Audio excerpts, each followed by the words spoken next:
Ahí está. Bueno, entonces voy a presentar y vamos a comenzar.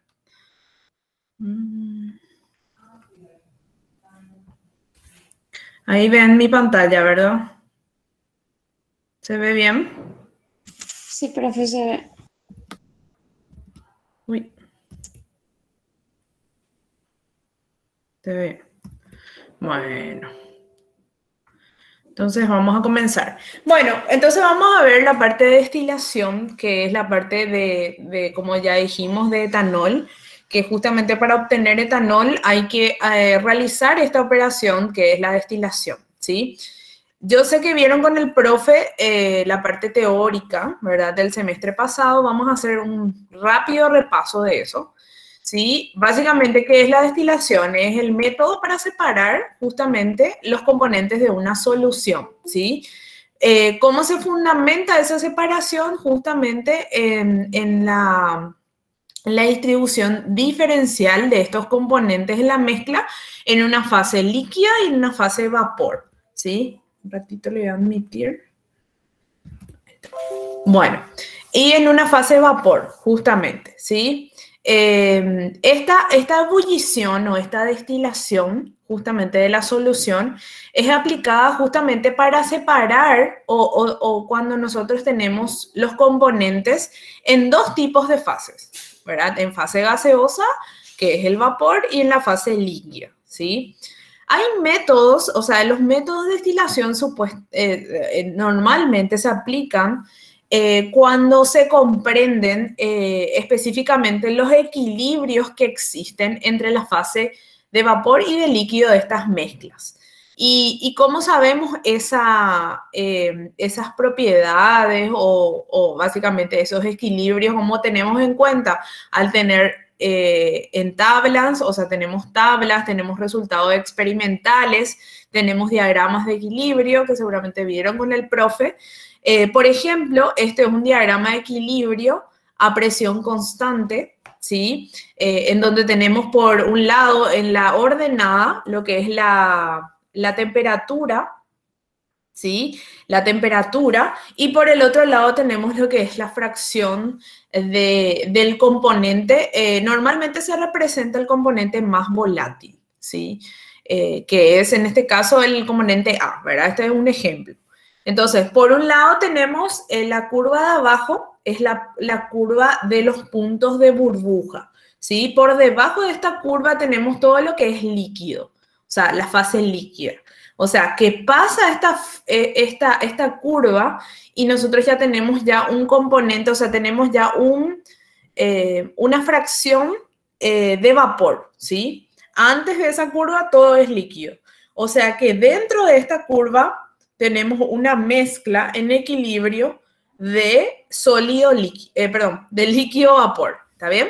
Después, al pasar esta curva de arriba, es la curva de los puntos de rocío, que una vez que nosotros pasamos, ahí ya no formamos, o sea, ya no tenemos más ni casi ningún componente en fase líquida, ¿sí?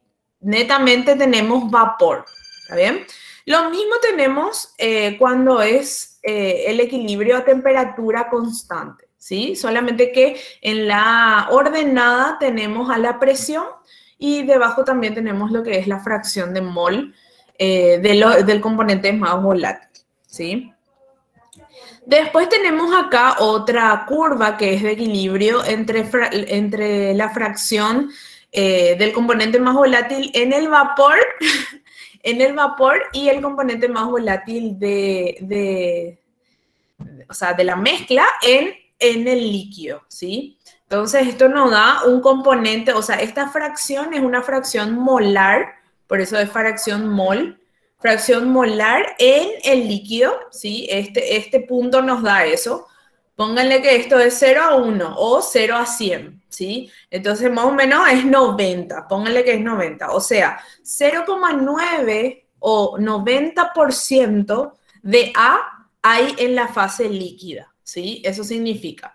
Y acá, pónganle que también es 90 porque es muy cercano al 1. Entonces, 90% de A también está, o sea, hay en la fase vapor, ¿está bien? Eso básicamente es lo que nos explica este gráfico. Bueno, después lo que vimos, o sea, la parte teórica también es que lo que ya dijimos, ¿verdad? Que está fundamentada justamente en la distribución diferencial de los componentes de la mezcla de fase sólida y líquida, y tenemos diferentes tipos de columnas, ¿sí? Tenemos columnas de platos y columnas con relleno, ¿sí? Las columnas de platos normalmente pueden estar perforadas o pueden tener campanas burbujeadoras o pueden estar compuestas por válvulas, ¿sí? Después, las columnas de relleno, justamente como dice el nombre, están rellenas de empaquetadas o en paquetes al azar o regular. Ahora vamos a ver algunos gráficos para entender mejor, ¿sí? Este es el esquema general de una columna de destilación, así lo más simple posible, ¿sí?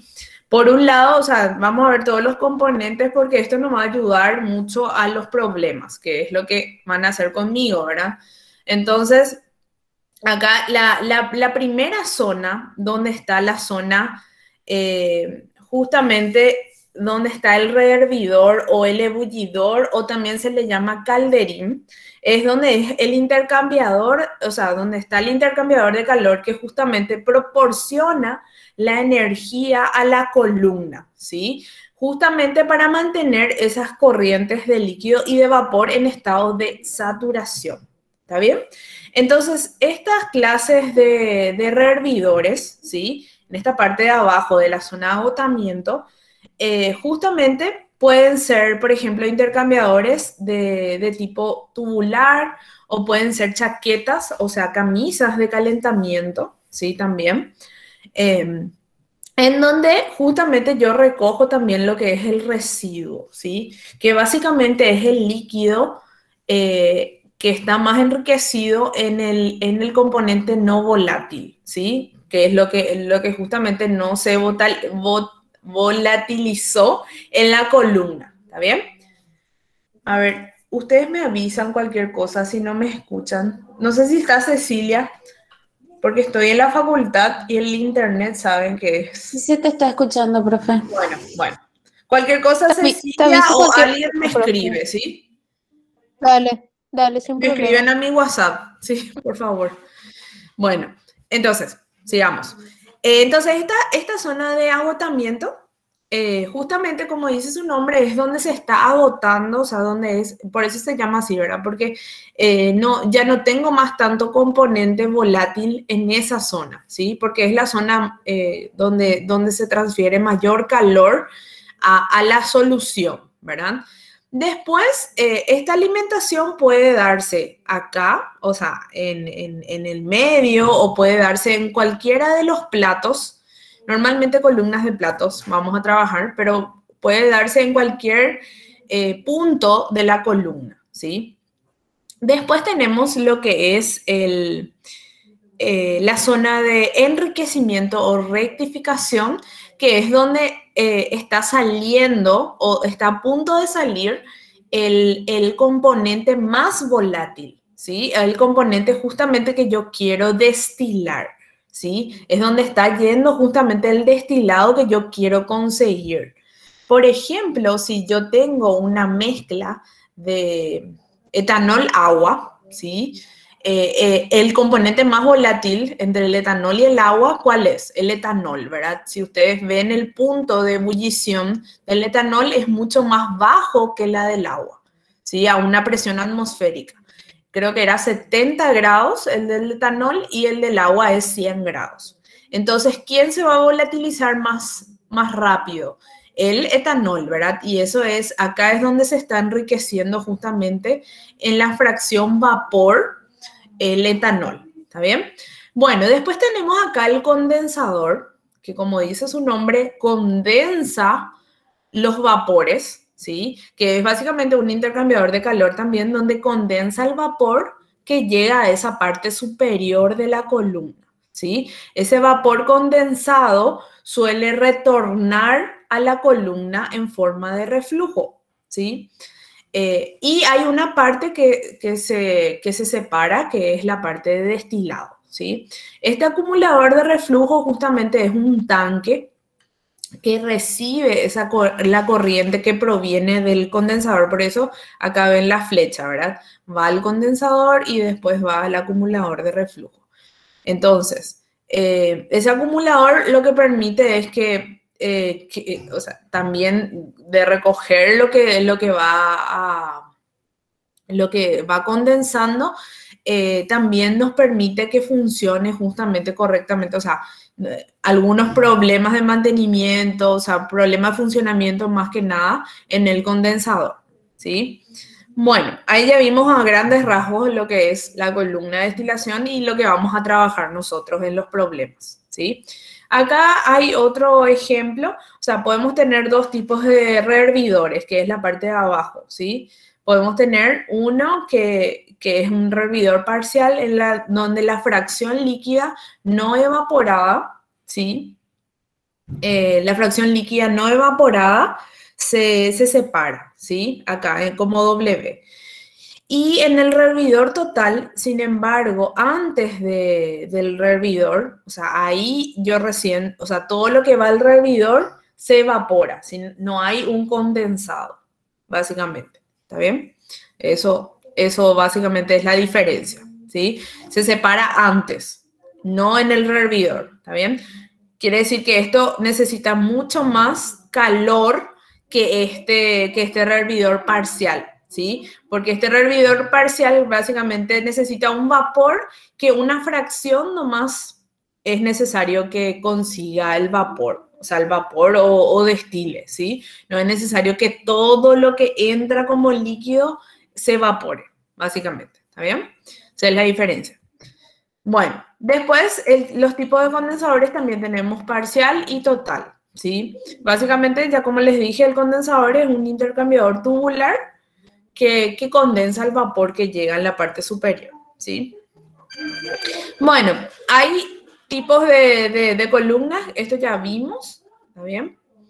Entonces, la columna de platos, que es lo que normalmente nosotros vamos a trabajar para los problemas, que es lo que más se ve también en la industria, ¿sí? Que son las columnas de plato, son los más eficientes en todos los sentidos, se puede usar para todo tipo de mezclas, separación de mezclas, entonces es el que más se utiliza, ¿sí? Entonces, el contacto de las múltiples etapas justamente en contracorriente del líquido que desciende y el vapor que asciende es lo que provoca justamente esa destilación y la transferencia de masa y calor justamente entre el líquido y el vapor en cada plato o en cada etapa, ¿sí? Las variables que afectan a la eficiencia normalmente son la superficie de contacto, ¿sí? Interfacial elevada, un régimen turbulento, ¿sí? A medida que el régimen o el número de reinos es mucho más elevado, ayuda mucho más a la mezcla y a aumentar la superficie de contacto justamente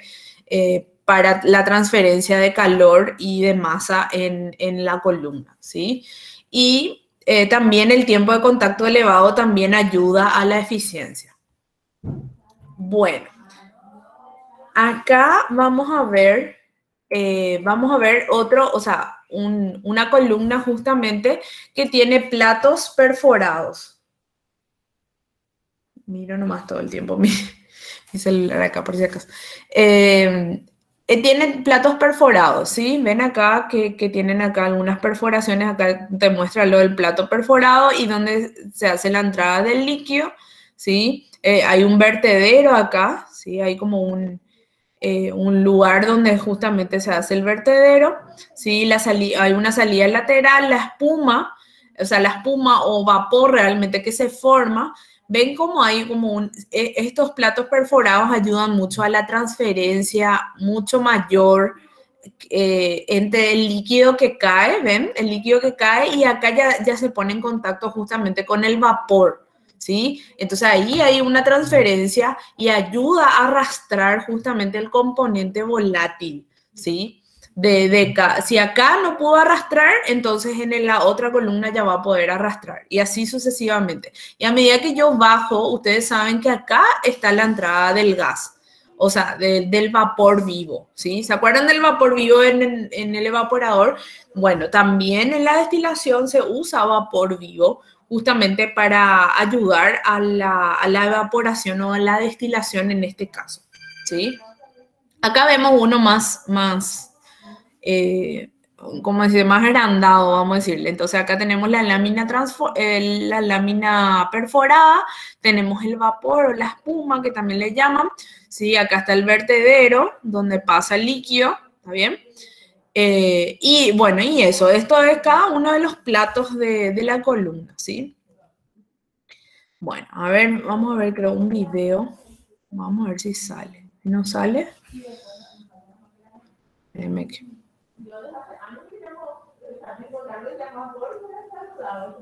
No sé por qué no. Esperen que...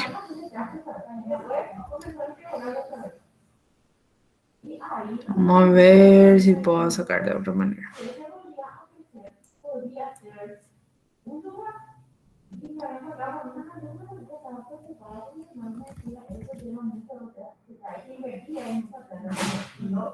Espérame que...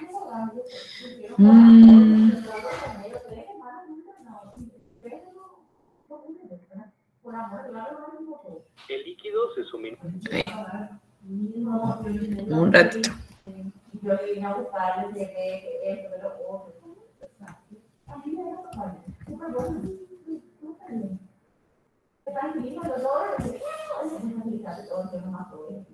Los platos.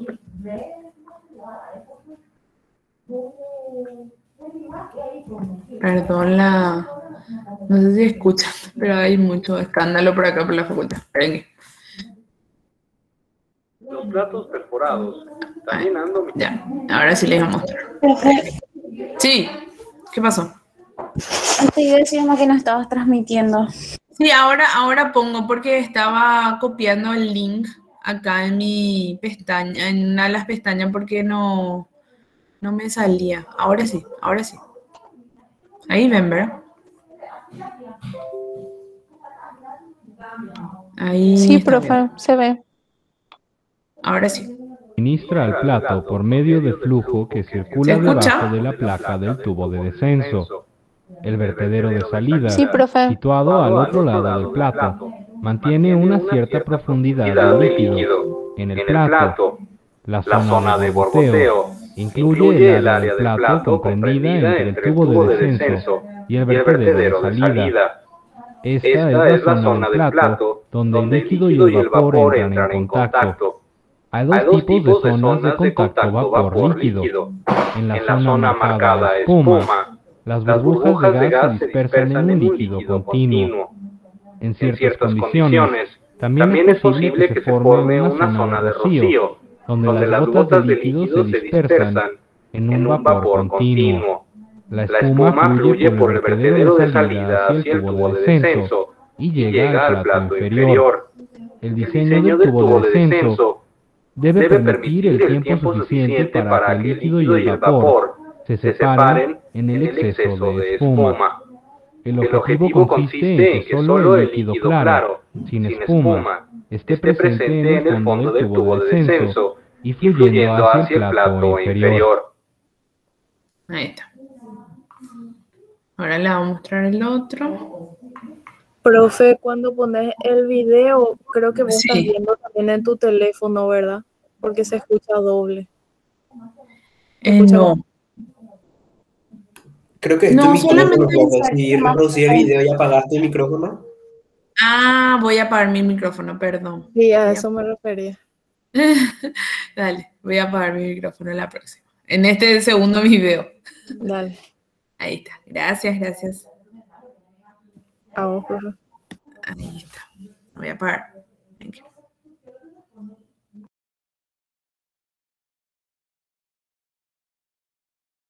Perforados también han dominado el diseño de las columnas de platos en los últimos 40 años. El líquido fluye a través de la superficie del plato y el vapor lo hace a través de los orificios del plato. El área que se encuentra arriba de la superficie del plato es una espuma turbulenta que se forma a medida que el vapor y el líquido se mezclan. Su diseño es el más sencillo y por lo tanto son relativamente baratos. La caída de presión de vapor también es mínima, ya que no hay válvulas o caperuzas que ofrezcan resistencia al flujo de vapor. Las desventajas incluyen goteo de líquido a través de los orificios y arrastre a velocidades altas de vapor. Esto da como resultado campos de operación más limitados.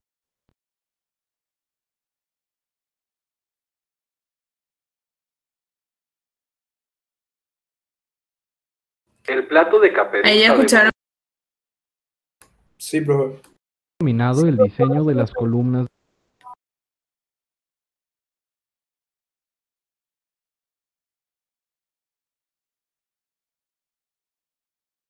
caperuza en la parte superior. El vapor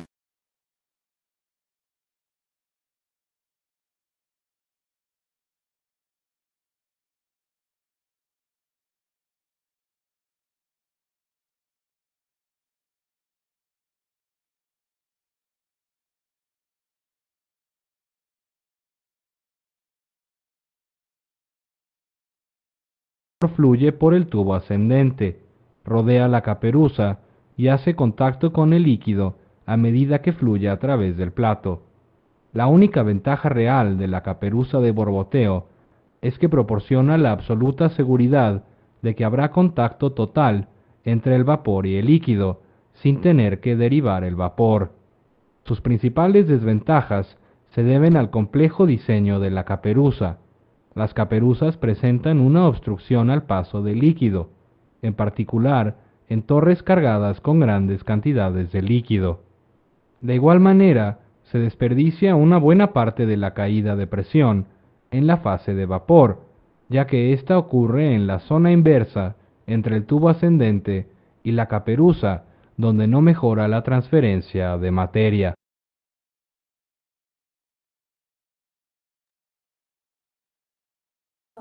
Bueno, ahí está. Esa caperuza es las campanas de borboteo que les mostré también en la... Los platos de Ay, válvulas en hablo otra vez, conjunción por con aquí. los Ahí está. Ahí está. Bueno, ahí vamos a volver otra vez a la presentación.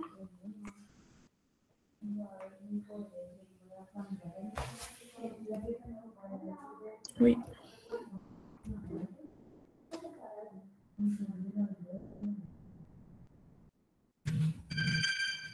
Ahí, un ratito.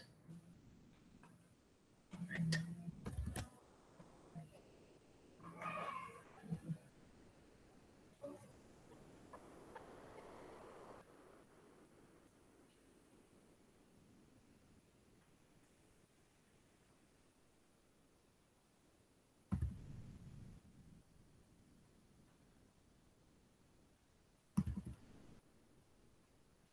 Bueno, y esta es la campana burbujeadora, ¿sí? Que es lo que vimos en la última presentación.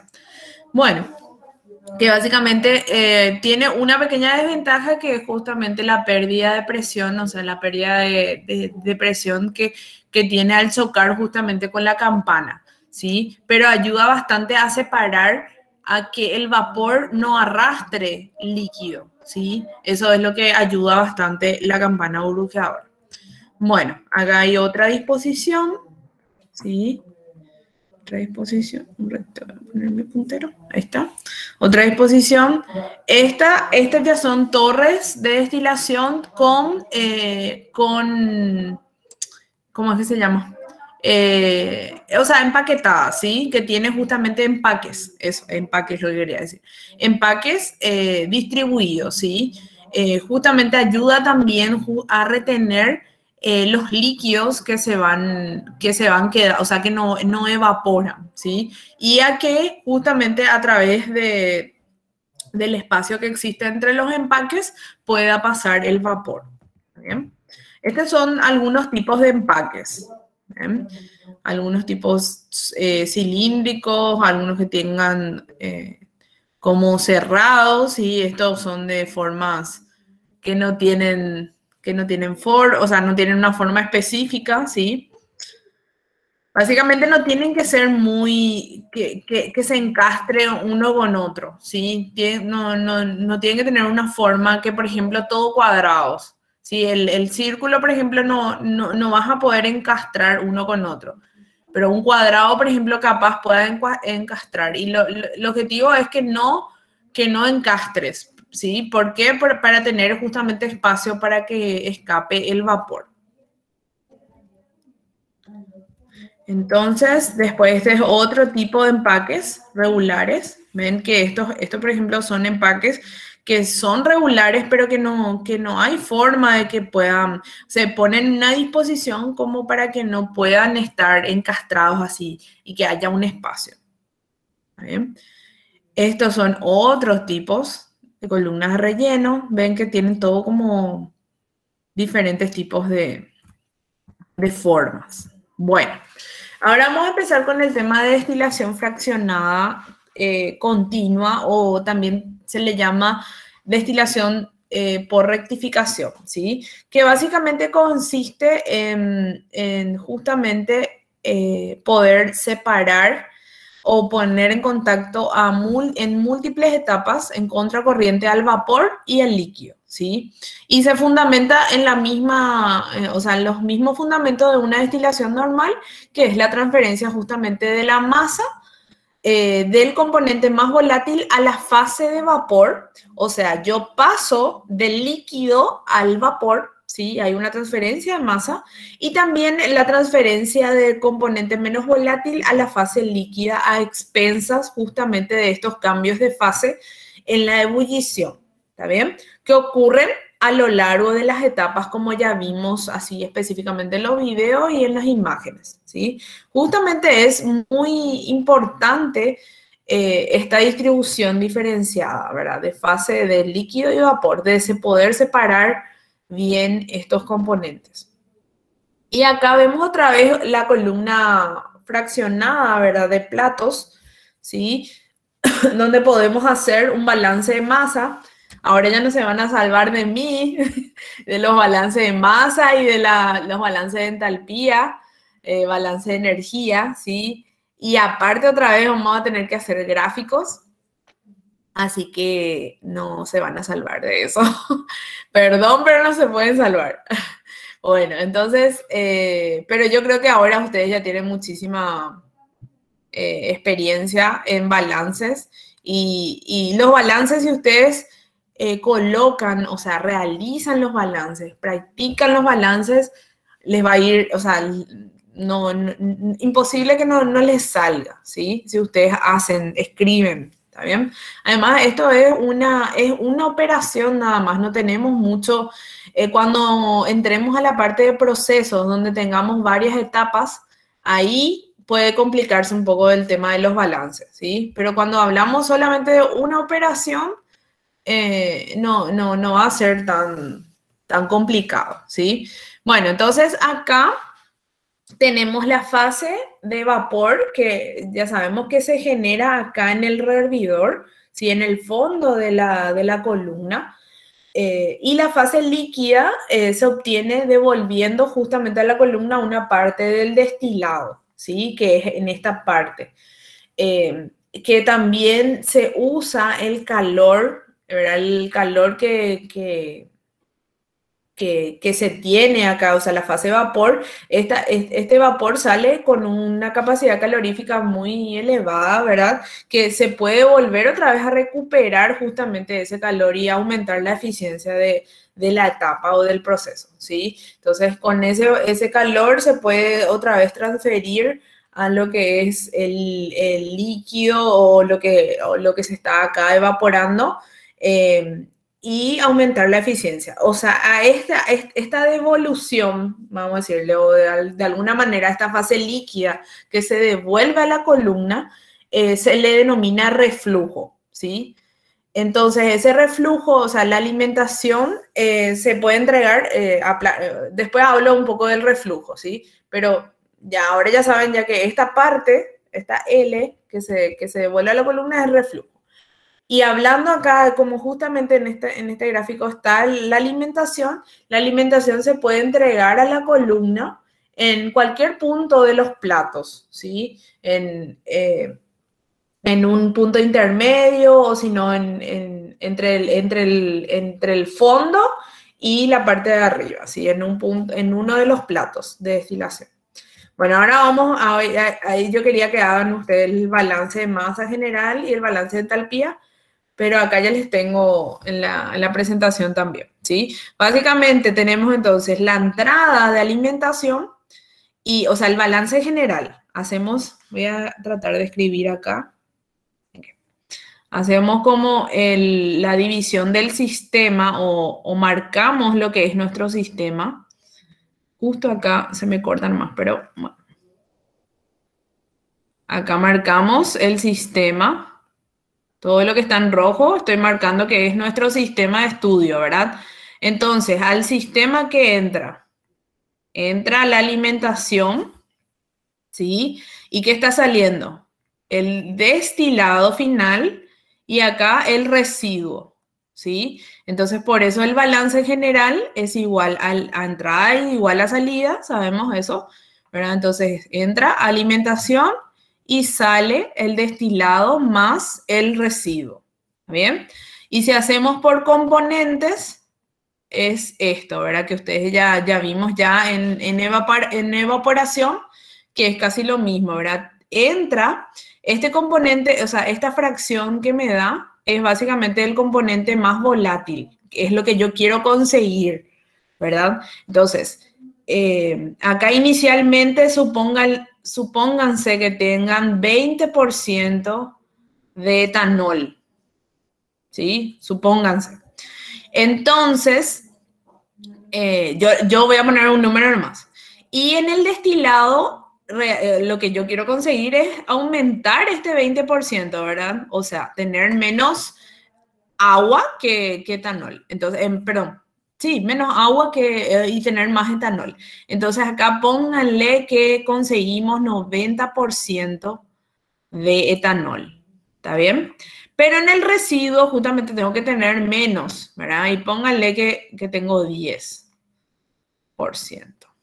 ¿Está bien? Ese es un número más, no es un número que puede ser real, ¿verdad? Pero es para que se entienda que acá en el destilado yo tengo que tener un mayor porcentaje del componente más volátil, ¿sí? Y en el residuo tengo que tener justamente menor porcentaje del componente más volátil. O sea, ahí no es mi producto donde yo quiero conseguir, no es la salida donde yo quiero conseguir, ¿está bien? Y la entrada es justamente de lo que yo quiero destilar, ¿sí? Entonces, estos componentes es justamente este es 0,20 y acá es 0,9, ¿verdad? Y acá 0,10, según mi ejemplo. ¿Está bien? ¿Se entiende? Esto ya vimos y yo creo que ya se van a acordar. ¿Está bien? Después, acá hay una pequeña diferencia a lo que habíamos hecho en balances de entalpía anteriormente, porque nosotros hacíamos solamente midiendo, solamente las entalpías, no teníamos como una transferencia de calor o una adición de calor adicional, así valga la redundancia, ¿verdad? Acá, en este caso, en nuestro sistema, nosotros tenemos una entrada de calor acá en el hervidor, ¿sí? Que también, básicamente, esta entrada de calor sería lo que es la entalpía de vapor. Por ejemplo, si entra un vapor vivo y sale un vapor saturado o condensa el vapor saturado, sabemos que ese calor que entrega el vapor es igual a la diferencia de entalpía de vapor. ¿Sí? Eso ya se acuerdan, ¿verdad? Delta S. ¿Sí? Eso ya saben. Pero nosotros ahora vamos a representar nomás por el calor que se suministra en esta parte de la columna. ¿Está bien? Y acá en el condensador, si yo quiero justamente aquí, ¿cómo se dice? Condensar, o sea, cambiar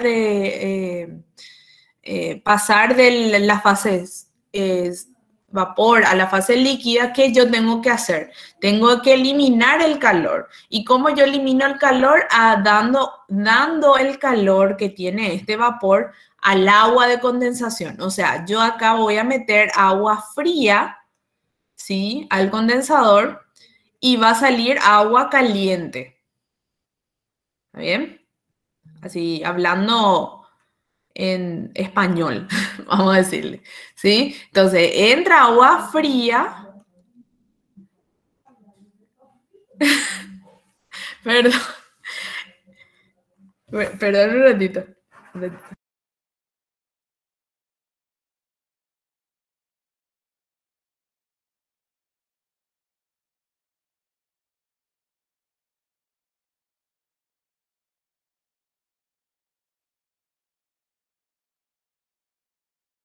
Disculpen, vamos a continuar. Acá. Tenemos entonces la entrada acá del agua fría, ¿verdad? Para condensar justamente el vapor que se genera acá en la parte superior de la columna y sale el agua caliente justamente por la transferencia de calor que existe. Y esa transferencia de calor se traduce en este calor del condensador, por eso es QC. Entonces, vamos a hablar del balance en sí. El balance es todas las entradas a través de entalpía o las entradas de calor al sistema. En este caso, hay entrada por parte de la alimentación que tiene una entalpía y la entrada de calor en el rehervidor, que es justamente la entrada de calor, ¿verdad? Que es por la diferencia de, que se puede traducir justamente en la diferencia de entalpía del vapor vivo, ¿sí? Y después las salidas, ¿cuáles son? El destilado con su entalpía correspondiente y el residuo con su entalpía correspondiente. ¿Está bien? Y aparte, o sea, el calor del condensador es justamente el calor que cede el vapor al agua de enfriamiento, ¿sí? Que también es una salida. ¿Está bien? Entonces, esa es la diferencia con el vapor, el balance de energía o en balance de entalpía general. Bueno, vamos a ver aquí, esta es otra forma de representar la columna, ¿sí? Tenemos ahí, ahí se identifica bien las tres zonas, ¿verdad? Esta primera zona que les había dicho, que es la zona de la zona de agotamiento o de enriquecimiento, de empobrecimiento o de fondos, también que le llaman. Después, esta zona en amarillo es la zona de alimentación, donde se alimenta el líquido a destilar, ¿sí? Después, esta zona de arriba es la zona de rectificación o de enriquecimiento, donde se realiza justamente este reflujo.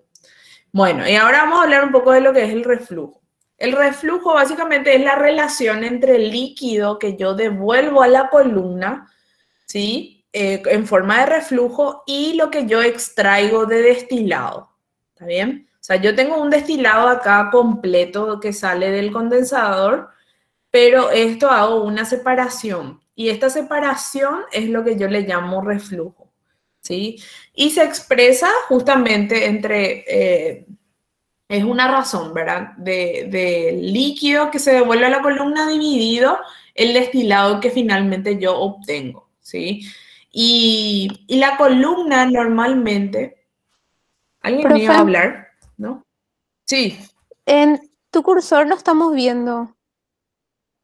Ah, esperen. O sea, no estamos viendo lo que está señalando. Ahí está. Ahora sí. Sí, bueno, perdón. Es que tenía algo para escribir. Ahí ya, ahora sí ya. Bueno, entonces, como le estaba diciendo, el reflujo es la relación de este líquido que yo devuelvo a la columna dividido el destilado que obtengo como producto final, o sea, en el proceso, ¿sí? O sea, este destilado es ya destinado directamente al producto final. Esto ya no hay una separación de vuelta o no vuelve otra vez a la columna. Solamente este líquido lo que vuelve a la columna. ¿Está bien? Entonces, básicamente al aumentar, si nosotros aumentamos este reflujo, o sea, al aumentar ese reflujo va a aumentar también el contacto y va a ser más fácil justamente la separación y también vamos a aprovechar esa energía que tiene justamente el líquido para aumentar, por ejemplo, a ver, les voy a poner un ejemplo más práctico. Si yo quiero tener un destilado, imagínense que yo quiero tener un destilado de 80% de etanol, ¿sí? Pero yo no estoy consiguiendo esto. Yo estoy consiguiendo 50%, ¿sí? Entonces, ¿cómo yo hago para aumentar o llegar a este punto? Yo justamente puedo aumentar este reflujo y volver otra vez, justamente este destilado no me está llegando al porcentaje que yo quiero. Entonces, eso es el objetivo justamente del reflujo, volver otra vez a la columna para que evapore o para que se concentre justamente más y conseguir esa concentración que yo deseo. ¿Está bien? Ese es uno de los objetivos principales del reflujo. Aumentar el contacto y que sea más fácil la separación. Bueno, a ver, esto es se va a usar para la parte práctica, ¿verdad? O sea, para los ejercicios que le llamamos recta Q o recta de alimentación, de la línea de alimentación. Ahora, cuando hagamos de forma más práctica, justamente en los ejercicios van a entender mucho mejor por qué está así como una forma de ecuación de una recta, ¿sí? Ahí van a entender mucho mejor. Ahora, lo importante es conocer qué es esto, que son las Q, la Y ya saben qué es, ¿verdad? El eje Y y el eje X. ¿Está bien? El eje Y y el eje X.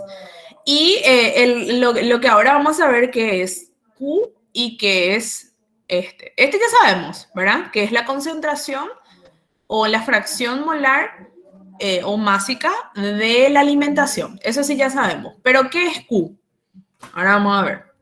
Q es una fracción que se le llama fracción líquida, que es la cantidad de moles que fluye en la zona de agotamiento como consecuencia de cada mol de alimentación, ¿sí? Y básicamente se puede determinar a través de esta fórmula, que básicamente es la entalpía de vapor en el plato de alimentación, ¿sí? Menos la entalpía de alimentación. Y dividido la entalpía de vapor en el plato de alimentación también, menos la entalpía del líquido en el plato de alimentación. Así nomás se determina Q. Muchos de los problemas yo no le hago determinar Q, porque es muy complicado. Tenemos que saber bien, para hallar, por ejemplo, la entalpía de vapor en el plato de alimentación, tenemos que saber principalmente la temperatura, ¿sí? Y es complicado saber la temperatura de vapor en ese punto, ¿sí? Porque nos pide, tenemos la columna, ¿verdad? Y si este es el plato de alimentación, nos pide la temperatura en este plato de alimentación. ¿Está bien? Que no es la misma temperatura que se tiene acá en este punto, por ejemplo, de arriba o este punto de abajo. Entonces, eso es lo que es complicado a veces. Bueno, pero normalmente no se preocupen, es para que ustedes sepan de dónde vienen, ¿sí? Bueno, estos valores de Q, normalmente, si es mayor a 1, si Q es mayor a 1, el líquido para el líquido con temperatura inferior a la temperatura de ebullición. Quiere decir que el líquido de alimentación, si el líquido de alimentación tiene una temperatura inferior a la temperatura de ebullición.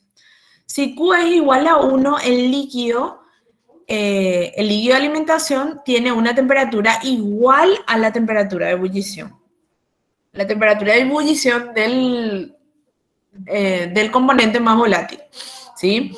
Si Q está entre 1 y 0, hay una mezcla de líquido-vapor, ¿sí?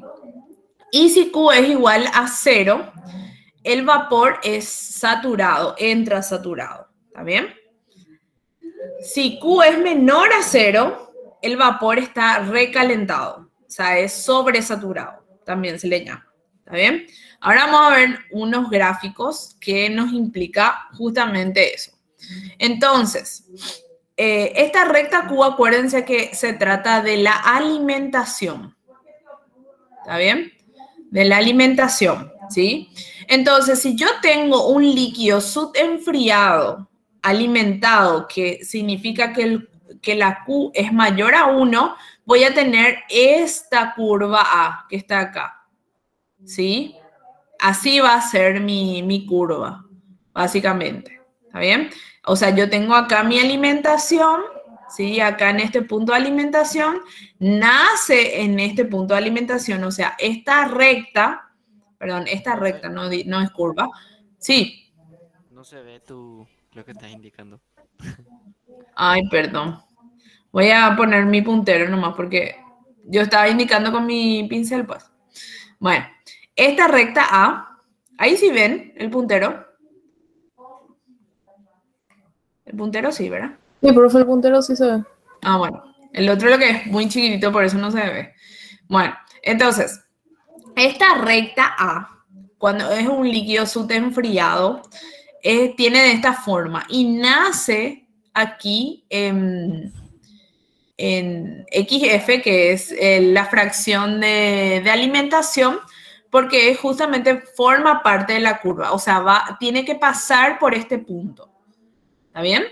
Entonces, todas estas curvas, ven, que pasan por el punto de alimentación. Entonces, depende si el líquido de alimentación es subenfriado, tenemos de esta forma la curva. Si el líquido es saturado, tenemos así una recta,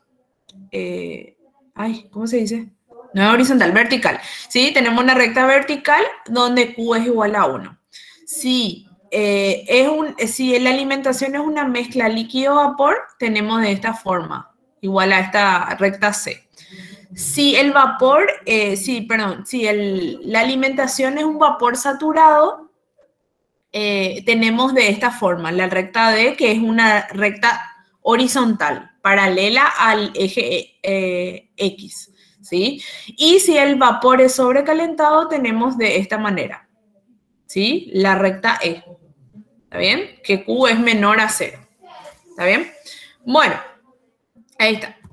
Tenemos ese tipo de rectas. O sea, depende mucho de la alimentación. Estas rectas dependen de la alimentación. Acuérdense, recta Q depende de la alimentación.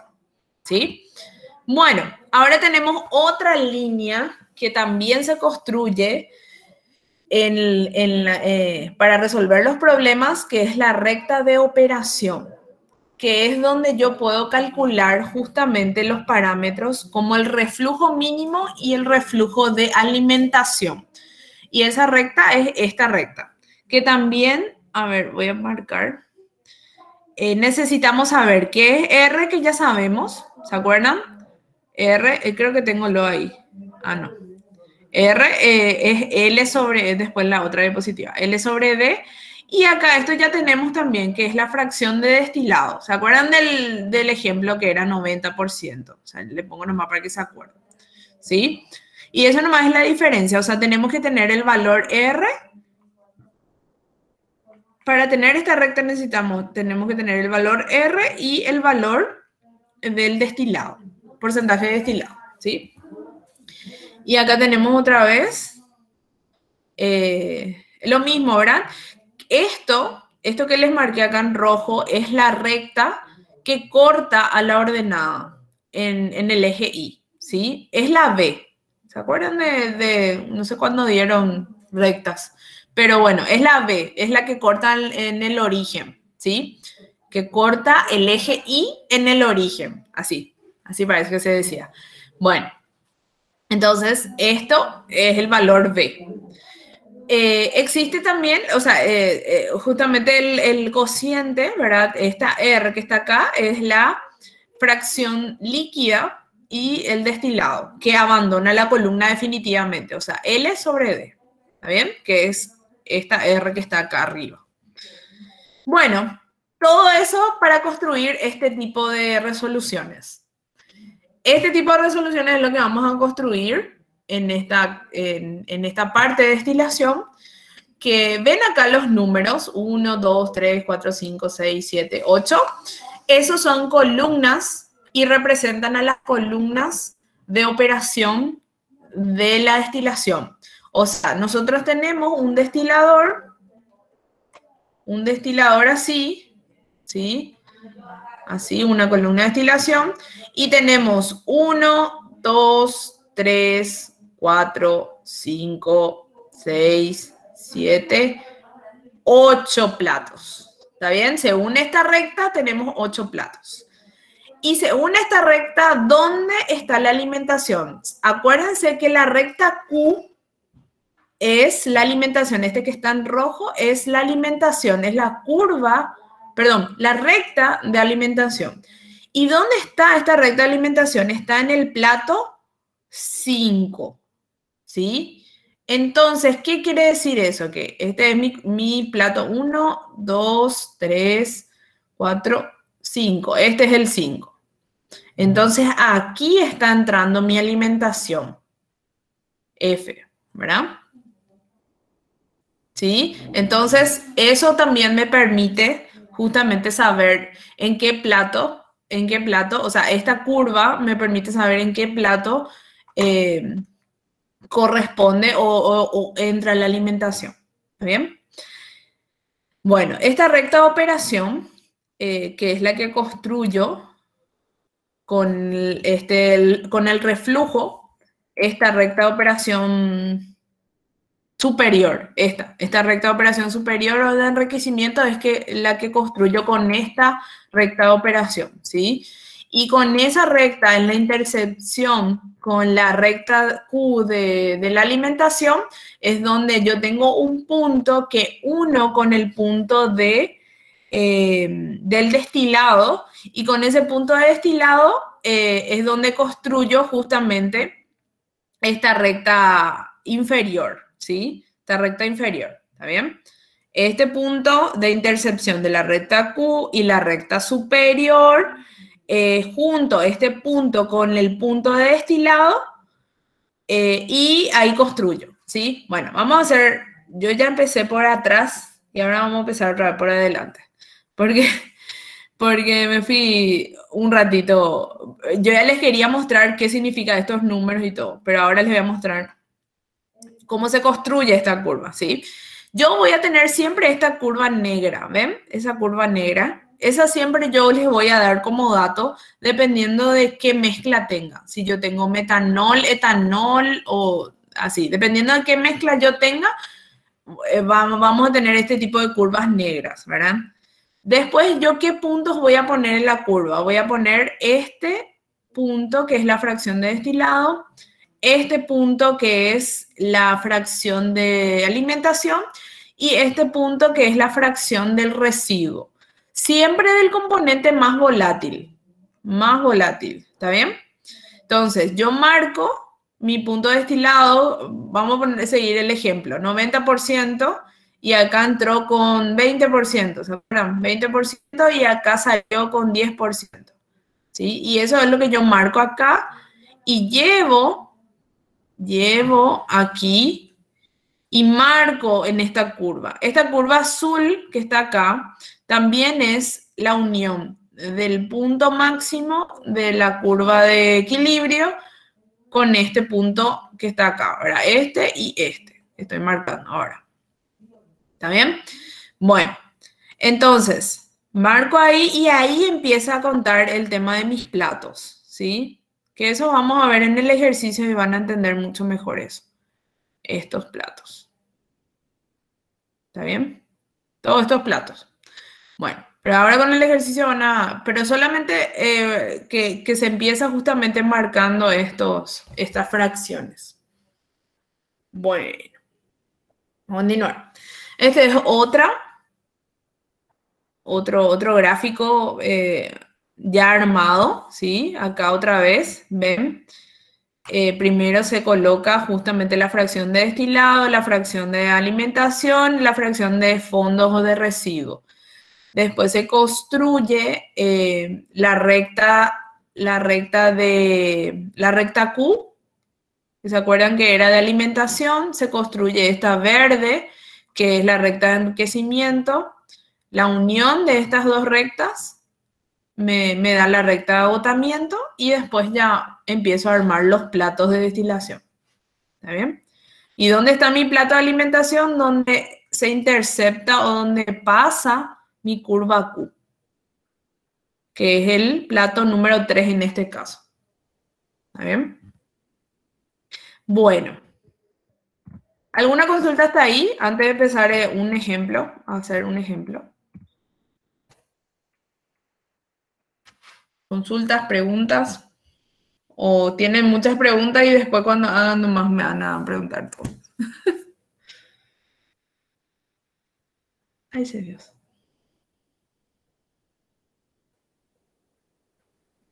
Están ahí, ¿verdad? Y cuando hagamos, bro, me van a salir las preguntas. Ah, ya. Sí, ya me imaginé luego. Bueno, ahora vamos a hacer un ejercicio y ya. ¿Qué pasó? Sí, profe, al hacer nomás como que se nos va a aclarar todo, creo. Bueno, está bien. Bueno, cuando hagamos este tipo de ejercicios con el método de resolución se llama McCabe y Tile, ¿sí? Y este método es justamente para determinar el número de etapas. Nos sirve también para determinar justamente el plato de alimentación, ¿sí? Todo lo que tenga que ver con la columna en sí, ¿sí? Después hay otras determinaciones que se pueden hacer también a la columna, que es el diámetro de la columna, por ejemplo, que tiene en cuenta a la temperatura de los vapores, la presión, ¿sí? La velocidad de los vapores y el caudal de vapor, todo lo que tenga que ver con el vapor. Después tenemos otra variable que podemos determinar, que es la velocidad óptima del vapor, que depende justamente de las densidades de vapor y del líquido en el punto considerado y de un coeficiente que está en función de la altura de cierre del líquido en los platos, ¿sí?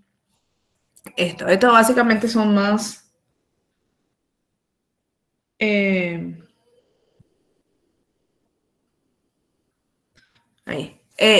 algunas determinaciones, ¿sí? Bueno, acá este es otro ejemplo, ese es el mismo ejemplo que ya vimos, ¿sí? Ahora sí ya vamos a hacer un ejercicio. Bueno, a ver, ¿qué nos dice el ejercicio? Es un poquito largo, por eso les traje todo ya resuelto. Pero la próxima clase vamos a seguir haciendo este tipo de ejercicios hasta que les salga muy bien todos estos ejercicios. O sea, no tienen que tener duda de cómo hacer este tipo de ejercicio. ¿Está bien? Bueno, vamos a empezar entonces. Dice, una planta ha destilado una mezcla que contiene 75% de metanol y 25% de mol de agua.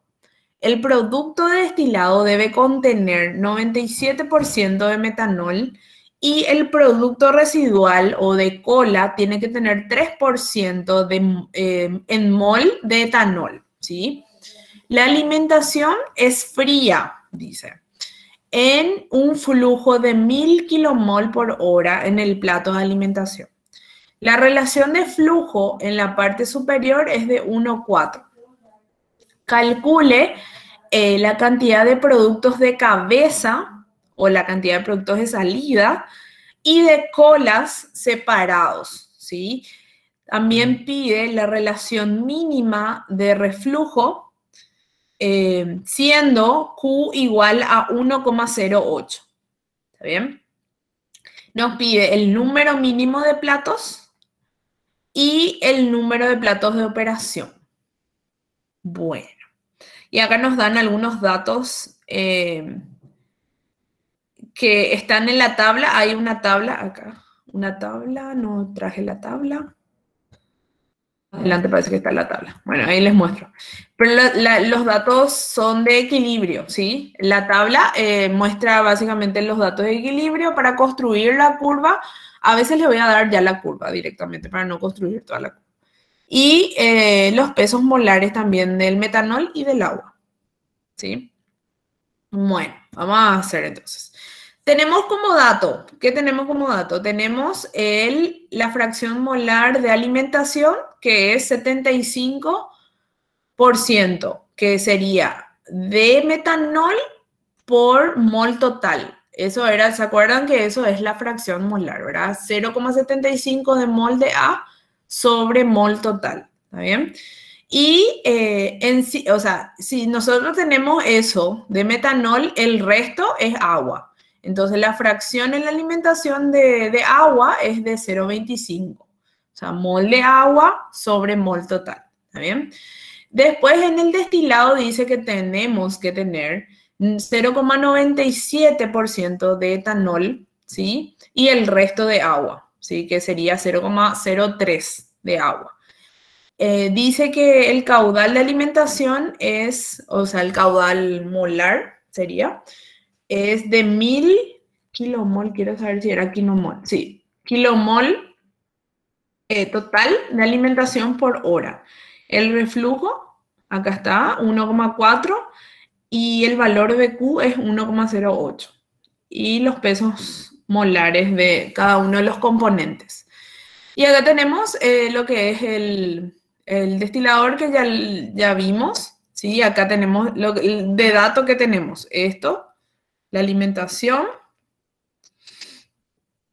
el reflujo, ¿sí? Tenemos esta fracción de destilado y tenemos la fracción de residuo, que es esto.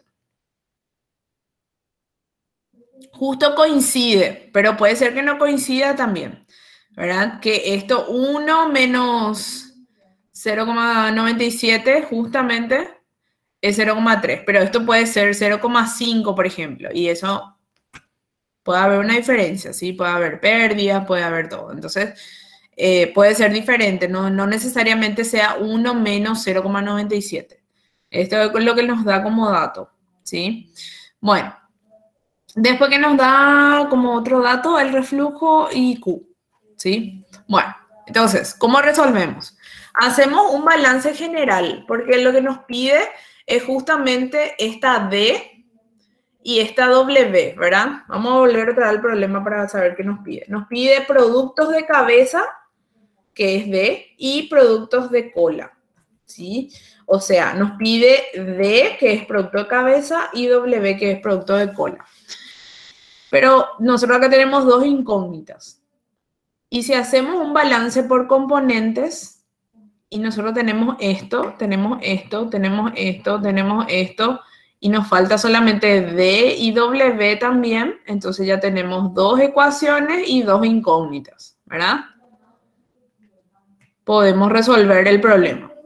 ¿Está bien? Bueno, al resolver esta ecuación, reemplazando todo,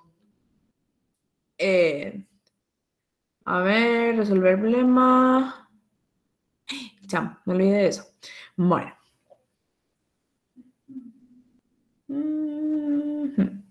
Bueno, recuerden, por eso está acá mi recordatorio. Recuerden que este balance que recién hicimos es un balance de masa. La entrada, o sea, entrada de masa es igual a entrada de masa de salida, ¿sí? Pero no podemos hacer con las fracciones molares que nos da el problema. Tenemos que pasar a las fracciones másicas, que no suele haber mucha diferencia, pero tenemos que hacer, ¿sí? Hacemos de la alimentación multiplicando, o sea, tenemos que hallar primero el peso de la mezcla, peso molar de la mezcla, que básicamente es la fracción de cada componente en esa mezcla de alimentación por el peso molar de cada componente, ¿sí? Y ahí tenemos lo que es el peso de la mezcla, peso molar de la mezcla. Con ese peso de la mezcla, vamos, ahí están los valores, ¿eh? Acá está el reemplazado, ¿sí? El peso molar del metanol es 32 y del agua es 18. Entonces multiplicamos por sus fracciones. Y ahí tenemos el peso de la mezcla. Y el peso eso de alimentación. Del destilado también tenemos el valor, o sea, calculamos el valor y del residuo también, ¿sí?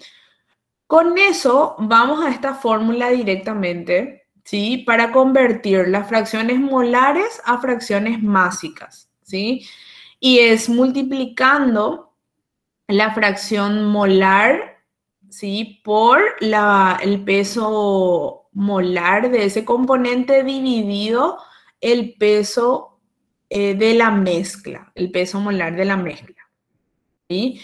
Y eso hacemos para la alimentación, eso hacemos para el destilado y eso hacemos para el residuo, ¿sí? Acá, esto es lo que recién determinamos, ¿ven? 28, 31,58 y 18,42. ¿Sí? Entonces, reemplazamos directamente para convertir justamente, esta es la fracción másica. A ver, vamos a poner un poco, vamos a hacer en dimensiones para que se entienda, ¿verdad? Esto está en kilomol de A sobre kilomol total, ¿verdad? Por el peso molecular, peso molar, que es, a ver, ahí, que es kilogramos de A sobre kilomol de A, ¿sí? Dividido kilogramos de A sobre kilomol total.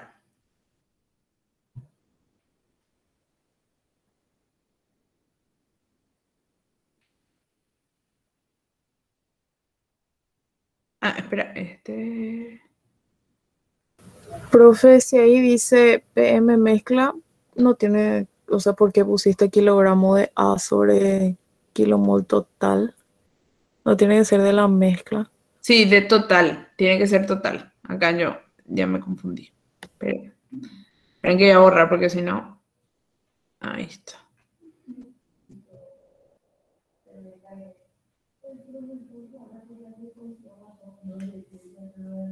Ahí está. Kilomol, kilogramos total porque es de la mezcla, pues. Kilogramo total sobre kilomol total. ¿Está bien? Entonces, a ver, ¿qué me estoy olvidando? ¿Me estoy olvidando de nada? Acá me olvidé de algo. Kilomol tiene que ser. Ahí está. Bueno, entonces acá yo simplifico. Voy a hacer en otro color para simplificar. Uy. Ahí está. Simplifico. Kilomol de A sobre kilomol de A. O sea, por kilomol de A. Y acá esto también puedo simplificar, ¿sí? Kilomol total sobre kilomol total. Entonces me va a quedar en fracción másica, ¿verdad? Que sería kilogramos de A sobre kilogramos totales. ¿Sí? Entonces ahí sí ya tengo mi fracción másica, no molar, que es lo que necesito para hacer mi balance de masa. ¿Está bien? Bueno, ahí sí ya están todos. Ahí justo escribí sobre mí. Bueno, pero ya se entiende, ¿verdad? Kilogramo de A sobre kilogramo total, ¿sí? Y acá lo mismo para el destilado y acá lo mismo para el residuo. ¿Está bien? Bueno, ahora sí ya tenemos todas las fracciones másicas y ya podemos aplicar... esto tenemos que hacer, ¿cierto? Convertimos también la alimentación, yo ya iba a aplicar directamente la alimentación, pero la alimentación tenemos también en kilomol total, tenemos que pasar a kilomol total, ¿sí? ¿Y cómo hacemos eso? Con el peso molecular también, ¿sí? Multiplicamos y nos da justamente la alimentación en masa, en flujo másico, ¿está bien? Y ahí sí. Ahora sí reemplazamos los balances que hicimos inicialmente con masa. Aquí, ¿ven? Acá me queda la D, yo puedo reemplazar en esta ecuación. ¿Está bien? Que es lo que hice acá. ¿Sí?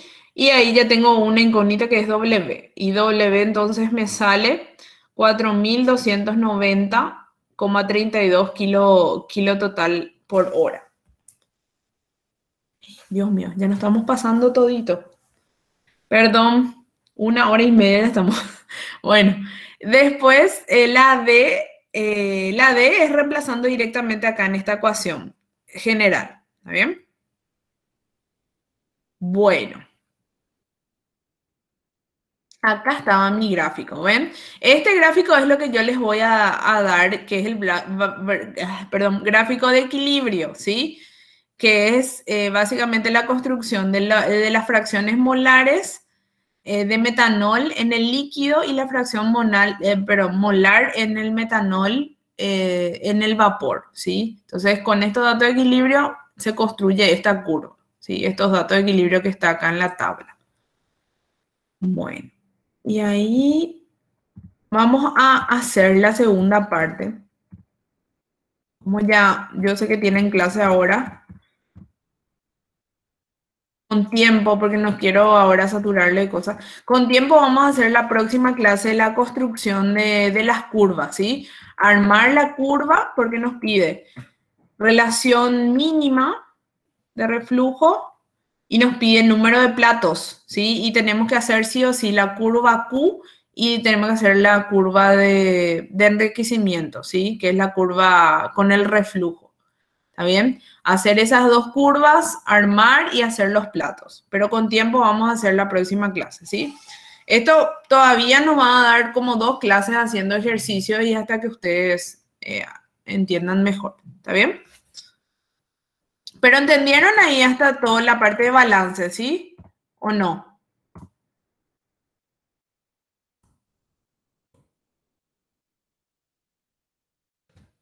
Sí, profe, se entendió. Bueno. Entonces hallamos todo lo que era producto de cola y producto de el residuo. O sea, el residuo y el producto destilado, ¿sí? Hasta ahí hallamos. Después la construcción de curvas vamos a hacer en la próxima clase. ¿Sí?